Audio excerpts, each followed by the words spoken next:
3 years ago, I thought my life was over. Not metaphorically, literally. Doctors told me I had a rare autoimmune condition that attacked my nervous system. The treatments were harsh, the prognosis uncertain. At 39, with a wife and 2 kids, I went from planning vacations to planning how I'd tell my family I might not be around much longer. The illness knocked me flat. I went from running 3 miles a day to struggling just to get out of bed. Muscles ached. Fatigue wrapped around me like a weighted blanket I couldn't throw off. I spent hours in hospital chairs, for lines feeding chemicals into my veins while I stared at the beige walls, wondering how everything had unraveled so fast. My wife, Jenna, was a rock. She drove me to every appointment, sat through every doctor's explanation, held me on nights when I shook with fever. But I could see the toll it took on her, dark circles under her eyes, forced smiles for the kids. I hated feeling like a burden. There were dark days. Days when I thought about giving up, when I convinced myself my family would be better off without watching me deteriorate.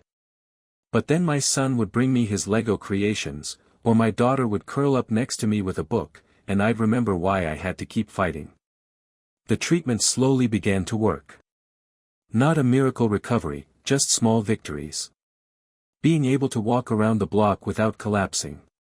Cooking dinner without needing to lie down afterward. Each milestone felt like climbing a mountain. But the biggest shift wasn't physical, it was mental. Illness stripped me down to the essentials. It forced me to reevaluate everything I thought mattered. Before, I chased promotions, bigger paychecks, longer hours at the office. During those months of weakness, none of that mattered. What mattered was time with Jenna, with the kids, with myself. As I healed, I started writing. Just journaling at first, then short essays about the experience. I shared a few online, and to my surprise, strangers connected with them. People wrote back, saying, "This is my story too. Thank you." That connection, raw, human, lit something inside me. By the second year, I was strong enough to volunteer at a support group for people with chronic illnesses. At first, I doubted I had anything useful to say. But then I saw the relief in someone's eyes when I told them, "I've been there. I know it's hell. But it gets better." Sometimes just being believed is medicine. Now, at 42, I'm not the same person I was before the diagnosis. My body still carries scars. I get tired faster than I used to. But I'm alive. And I'm living differently, more slowly, more deliberately. Jenna and I take walks together every evening, even if it's just around the block. I cook with the kids, even when it means more mess than meal. I write almost daily, not for recognition, but because it helps me stay grounded.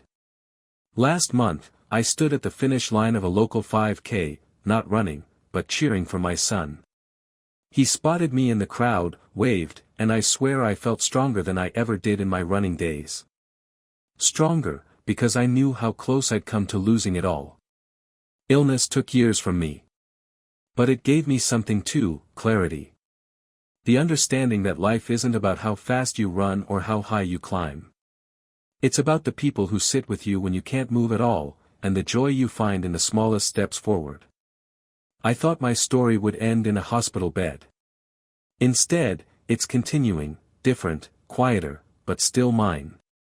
And that, I've learned, is enough.